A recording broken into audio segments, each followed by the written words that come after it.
Hello good people, welcome back to my series of building an app from ground up. In the last video we wrote our first line of code, and in this one I'm going to show you what we've done so far. So the first thing I did was create a to-do list for this project. The entire project is divided into sprints, which are smaller subsets of the main project itself. So the first thing on our list is to build a user login features. And by the way, this project is going to take a good 4 months to complete. Let's talk about the user interface.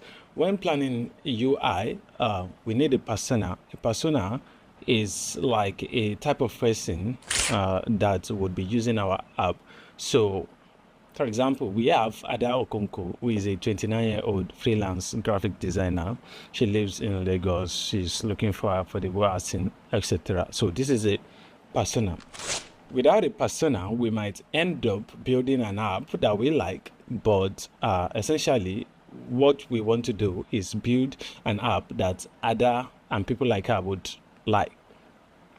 So for the UI, I'm aiming for a futuristic design, which I know people like Ada would like. So I created something that is called a mood board, which is a collection of images to inspire the app design. This mood board is by no means complete, and we would add more to it as we build the app.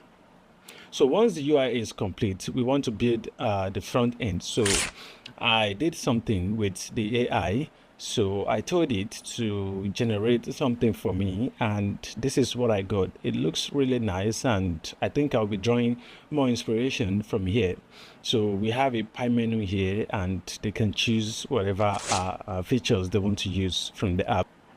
Lastly, we have the backend. The backend is a collection of tables used to store user information like their names, their age, their addresses, and it is also used to display things like the profile pictures or the user's name, etc. You get the idea. So let me show you what a database looks like.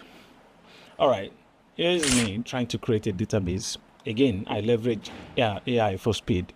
So I'm just going to copy the code it's generated. I have reviewed this, and I'm going to create my tables from this generated code.